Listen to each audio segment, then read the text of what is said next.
Do you know के सभी videos को एपिसोड्स वाइज देखने के लिए हमारे प्लेलिस्ट सेक्शन पर जरूर जाएं और रामायण की संपूर्ण कथा को एपिसोड्स वाइज जानने के लिए हमारे नए चैनल सुनो रामायण को सब्सक्राइब करें।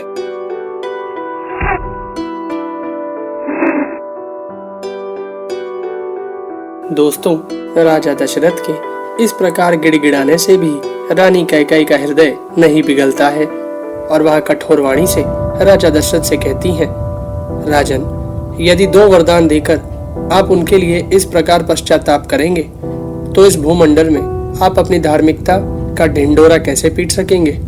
क्या संसार से यह कह सकेंगे कि जिस कैकेयी के कारण मैं जीवित हूँ, जिसने देवासुर संग्राम के युद्ध स्थल में मेरी रक्षा की, उसी कैकेयी को वर देने के लिए की हुई प्रतिज्ञा मैंने झूठी कर दी? राजा दशरथ हर प्रकार से कैकेयी को समझाने का प्रयास करते रहे, परंतु अपने हट पर अड़ी हुई कैकेयी उनकी कोई बात न मानते हुए कहती है, अब धर्म हो या अधर्म, झूठ हो या सच, जिस बात के लिए आपने मुझसे प्रतिज्ञा कर ली है उसमें कोई परिवर्तन नहीं हो सकता। मैं आपके सामने अपनी और भरत की शपथ खाकर कहती हूँ कि श्री राम को देश से निकाल देने के सिवा दूसरे किसी वर से मुझे संतोष नहीं होगा। इतना कहकर कैकेयी चुप हो गई। राजा दशरथ ने बहुत रोते और गिड़गिड़ाते हुए कैकेयी से कहा कि यदि मैं कहूँ कि श्री राम को वनवास देकर मैंने सत्य का पालन किया है, तो इसके पहले जो श्री राम को राज्य देने की बात कह चुका हूँ वह असत्य हो जाएगी। मुझे यह सारा संसार निश्चय ही धिक्कारेगा।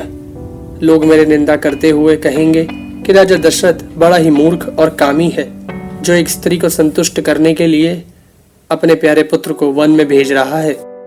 कैकेयी ने जब राजा दशरथ की किसी बात का जवाब नहीं दिया तो रोष में आकर राजा दशरथ ने कैकेयी से कहा कि यदि तेरी तरह भरत को भी श्री राम का यह वन भेजा जाना प्रिय लगे तो मेरी मृत्यु के बाद वो मेरे शरीर का दाह संस्कार न करे। इस तरह विलाप करते हुए राजा दशरथ अतः दुख में भरकर मूर्छित हो जाते हैं।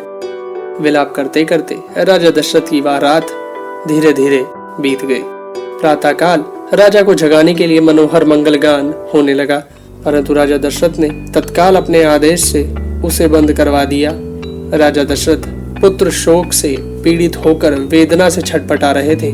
राजा दशरथ बड़ी कठिनाई से धैर्य धारण करके कैकेयी से कहा कि मैंने वैदिक मंत्र का पाठ करके तेरे जिस हाथ को पकड़ा था उसे आज मैं छोड़ रहा हूँ, साथ ही तेरे और अपने द्वारा उत्पन्न हुए तेरे पुत्र का भी त्याग करता हूँ। मेरे मरने के बाद तुझे मेरे लिए जलांजलि देने का कोई अधिकार न होगा।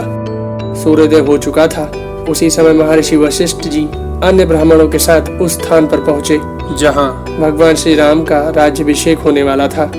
उस स्थान पर सभी अयोध्यावासी भी उपस्थित थे जो भगवान श्री राम का राज्याभिषेक देखने के लिए उत्सुक थे। महर्षि वशिष्ठ ने महाराजा दशरथ के सचिव तथा सारथी परम चतुर सूत पुत्र सुमंत्र से कहा कि महाराज को जाकर मेरे आगमन की सूचना दे दो। सूत पुत्र सुमंत्र ही एक ऐसे थे जिन्हें राजा के कक्ष सहित राज्य में किसी भी महल के अंदर जाने से कोई भी द्वारपाल नहीं रोक सकता था। इसलिए सुमंत्र सीधे चलते हुए उस कक्ष में पहुंच गए जहां राजा दशरथ बेसुध अवस्था में पड़े थे और महाराजा दशरथ की स्तुति करके उनसे बोले कि श्री राम के अभिषेक की तैयारी हो चुकी है। आप चलकर भगवान वशिष्ठ आदि मुनियों को श्री राम के अभिषेक का कार्य आरंभ करने के लिए आज्ञा दीजिए। परंतु जब राजा दशरथ ने सुमंत्र का कोई उत्तर नहीं दिया तो सुमंत्र के मन में शंका उत्पन्न हो जाती है। सुमंत्र अपनी शंका के बारे में राजा दशरथ से कुछ पूछे उससे पूर्व रानी कैकेयी ने सुमंत्र से कहा कि तुम तुरंत जाकर श्री राम को यहाँ बुला लाओ।